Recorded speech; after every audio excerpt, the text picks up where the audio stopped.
Welcome back to TechMan. In this tutorial, we will show you how you can clear cache on your iPhone. For this tutorial, we will be focusing on offloading unused apps, so let's begin. Offloading apps can remove any unused data while keeping the app itself.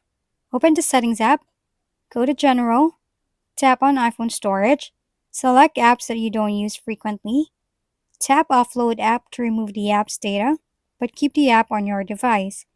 Many apps store data that can be cleared without losing your information.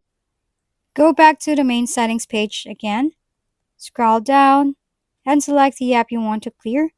Let's say we want to clear cache on our TikTok, since it has large consumption on our storage. Now let's scroll down and navigate to TikTok.